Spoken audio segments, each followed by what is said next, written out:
So hello everyone, this is your Gaurav भैया। तो यार बहुत सारे बच्चे ना रिक्वेस्ट कर रहे थे कि भैया आपने ना स्टैंडर्ड मैथमेटिक्स का तो बहुत अच्छे से हमें ब्लूप्रिंट बता दिया, लेकिन क्या आप हमें बेसिक मैथ का भी ब्लूप्रिंट बताओगे?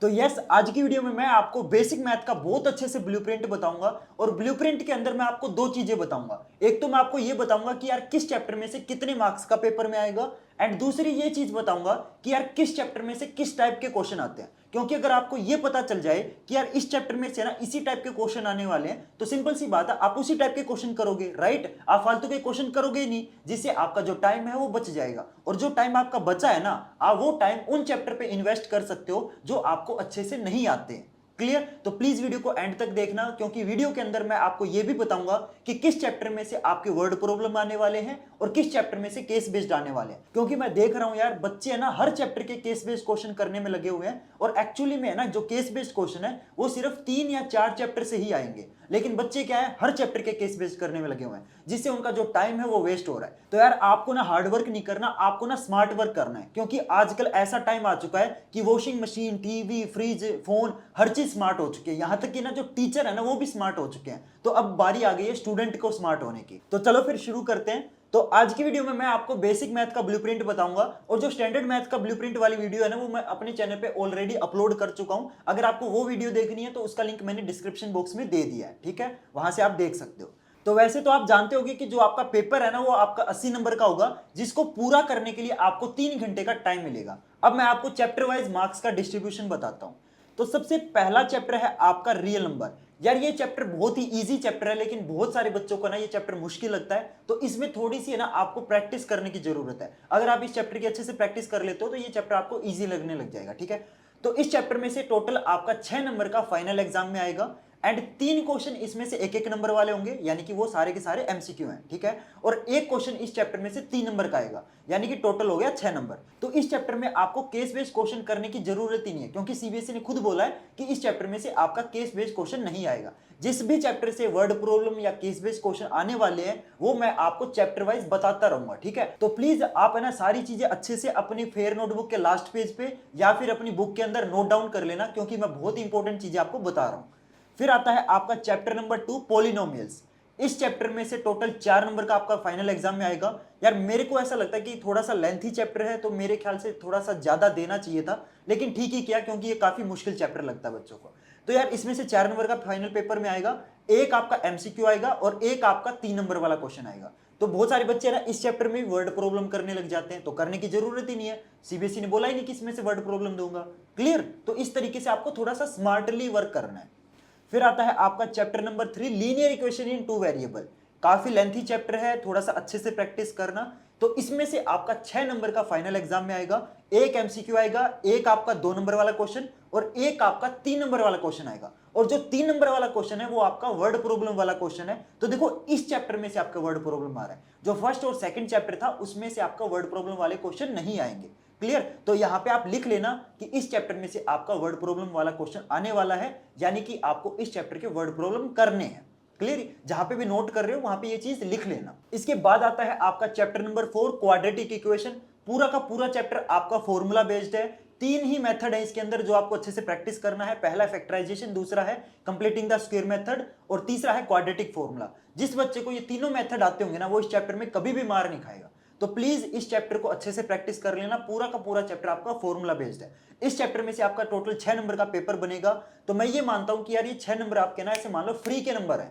सच बता रहा हूं, फ्री के नंबर मानो, क्योंकि बहुत ही इजी चैप्टर है। तो इस चैप्टर में से आपका एक एमसीक्यू आएगा और एक क्वेश्चन इसमें 5 नंबर वाला है, और जो 5 नंबर वाला क्वेश्चन है वो आपका वर्ड प्रॉब्लम है। क्लियर? इस चैप्टर में से भी आपका कोई भी केस बेस्ड क्वेश्चन नहीं आएगा। तो जो टोटल मैंने पहले 4 चैप्टर बताए हैं किसी में से भी केस बेस्ड क्वेश्चन नहीं आने वाले, और बच्चे क्या है इन चैप्टर में केस बेस्ड करने में लगे हुए हैं। फिर आता है आपका चैप्टर नंबर 5। ये भी पूरा का पूरा आपका फॉर्मूला बेस्ड है। इसके अंदर भी 3-4 फॉर्मूले हैं, जो अच्छे से प्रैक्टिस कर लोगे तो इस चैप्टर में भी ये 4 नंबर आपके पक्के हैं। इसमें एक ही क्वेश्चन आएगा और वो ही 4 नंबर का होगा, और वो क्वेश्चन आपका केस बेस्ड है। क्या है? केस बेस्ड क्वेश्चन है, ठीक है? तो इस चैप्टर में आपको केस बेस्ड करने हैं। तो जिस जिस चैप्टर में से केस बेस्ड आ रहे हैं वो मैं आपको चैप्टर के साथ साथ बताता जा रहा हूं। फिर आता है आपका चैप्टर नंबर 6, ट्राइंगल्स। 8 नंबर का पेपर में आएगा इस चैप्टर में से। अकेला ये चैप्टर 8 नंबर होल्ड करता है। सोच के देखो, 80 नंबर का पेपर है, उसमें से 8 नंबर अकेला ये चैप्टर होल्ड करता है, यानी कि 10%। समझ रहे हो? तो काफी इंपॉर्टेंट चैप्टर है। बच्चे क्या करते हैं, जिस चैप्टर में से 2-2 या 3-3 नंबर वाला पेपर बनता है ना, उसमें लगे रहते हैं मेहनत करने, और वो चैप्टर जो ज्यादा नंबर होल्ड करता है ना, उसको लाइटली ले लेते हैं। तो ये आपको ना गलती नहीं करनी। जो चैप्टर ज्यादा नंबर होल्ड करता है उस पर आपको एक्स्ट्रा मेहनत करनी है। इस चैप्टर में से आपका एक एमसीक्यू आएगा, एक 2 नंबर वाला क्वेश्चन और एक 5 नंबर वाला क्वेश्चन। ठीक है, ये चैप्टर आपका पूरा का पूरा थ्योरम बेस्ड है। तो जो 5 नंबर वाला क्वेश्चन है वो आपका एक थ्योरम वाला क्वेश्चन है। तो आप प्लीज इस चैप्टर की जितनी भी थ्योरम है अच्छे से प्रैक्टिस कर लेना। क्लियर? फिर आता है आपका चैप्टर नंबर 7 कोऑर्डिनेट ज्योमेट्री। पूरा का पूरा चैप्टर ये भी आपका फॉर्मूला बेस्ड है। एक इसके अंदर डिस्टेंस फॉर्मूला है, एक आपका सेक्शन फॉर्मूला है, और एक इसके अंदर एरिया ऑफ ट्रायंगल वाला फॉर्मूला भी है। शायद इस बार सीबीएसई ने एरिया ऑफ ट्रायंगल वाला टॉपिक कट कर दिया, वो एक बार कंफर्म कर लेना। लेकिन ये चैप्टर भी आपका पूरा का पूरा फॉर्मूला बेस्ड है। 7 नंबर का अकेला ये चैप्टर होल्ड करता है। ये भी काफी इंपॉर्टेंट चैप्टर है। इसमें 3 एमसीक्यू आएंगे, तीनों के तीनों एमसीक्यू आपके फॉर्मूला बेस्ड होंगे, और एक क्वेश्चन आएगा 4 नंबर का जो कि आपका केस बेस्ड क्वेश्चन है। तो अभी तक सिर्फ 2 ही चैप्टर में केस बेस्ड क्वेश्चन आने वाले हैं, चैप्टर नंबर 5 और चैप्टर नंबर 7। ठीक है, टोटल अभी मैं 7 चैप्टर बता चुका हूं, उसमें से 2 चैप्टर में केस बेस्ड आ रहे हैं, और बच्चे क्या करते हैं, सातों के सातों केस बेस्ड करने लग जाते हैं। नहीं करना। क्लियर? फिर आता है आपका chapter number 8 introduction to trigonometry. बहुत सारे बच्चे इस चैप्टर से डरते हैं, क्योंकि यार ये चैप्टर बच्चों को ना बहुत ज्यादा मुश्किल लगता है। एंड मैं आपको एक सलाह दूंगा, अपनी पर्सनल सलाह दूंगा कि यार अगर आप 11th क्लास में जाके मैथ लेने की सोच रहे हो ना, नॉन मेडिकल लेने की सोच रहे हो, और अगर आपका मतलब ये चैप्टर वीक है, तो प्लीज आप मैथ मत लेना। क्योंकि अभी सीबीएसई ने ये बोल दिया है कि जिस बच्चे का 10th क्लास में बेसिक था, वो भी बच्चा जाके 11th में नॉन मेडिकल ले सकता है। पहले क्या होता था कि जिसने बेसिक ले ली ना, वो 11th में नॉन मेडिकल नहीं ले सकता था। लेकिन अभी सीबीएसई ने अलाउ कर दिया बच्चों को, या अगर आपके पास 10th के अंदर बेसिक हो या स्टैंडर्ड हो, कोई फर्क नहीं पड़ता, 11th में फिर भी आप जाके नॉन मेडिकल ले सकते हो। लेकिन मैं आपको ये पर्सनल एडवाइस दूंगा कि अगर आपका ये चैप्टर वीक है, ट्रिग्नोमेट्री, अगर आपको डर लगता है ट्रिग्नोमेट्री से, तो प्लीज आप 11th में नॉन मेडिकल मत लेना। क्योंकि ये एक ऐसा चैप्टर है यार, ये आपका मतलब पीछा कभी छोड़ेगा ही नहीं। अगर आपको इस चैप्टर से पीछा छुड़वाना है ना, तो ये लगा लो आपको मतलब मैथ ही छोड़ देना पड़ेगा।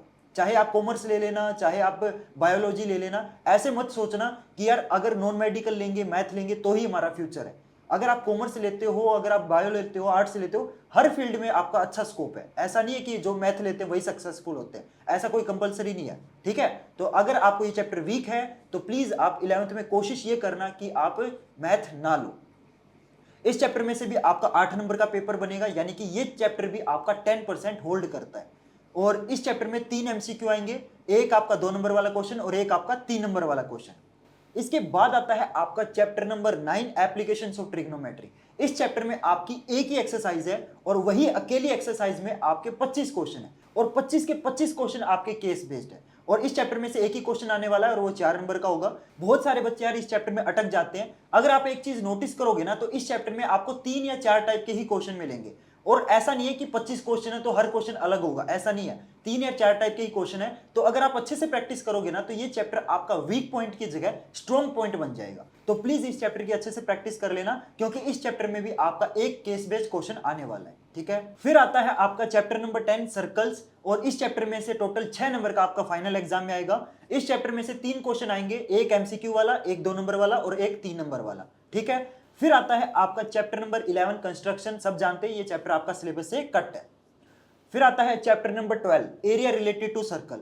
यार मेरे हिसाब से ना बहुत ही इजी चैप्टर है ये। मेरे ख्याल से यार सीबीएसई को कम से कम है ना इस चैप्टर में 7 नंबर का पेपर में देना चाहिए था, क्योंकि वो 7 नंबर अगर देती ना, तो वो 7 नंबर आपके फ्री के होते। लेकिन अब क्या कर सकते हैं, सीबीएसई ने इसमें से सिर्फ 3 नंबर का आपका एग्जाम में दिया है। यार पूरा का पूरा चैप्टर है ना फॉर्मूला बेस्ड था, फ्री के नंबर मिलते हैं, पर क्या कर सकते हैं, अब सीबीएसई नहीं चाहते कि तुम फ्री के नंबर लो। तो इस चैप्टर में से आपके 2 ही क्वेश्चन आएंगे, एक एमसीक्यू और एक 2 नंबर वाला क्वेश्चन। अगर आप बुक में देखोगे ना, तो इस चैप्टर में आपको बहुत सारे word problem and case based question मिलेंगे, लेकिन आपको वो करने की जरूरत ही नहीं है, क्योंकि सीबीएसई ने खुद बोला है कि मैं इसमें से वर्ड प्रॉब्लम और केस बेस्ड नहीं दूंगी।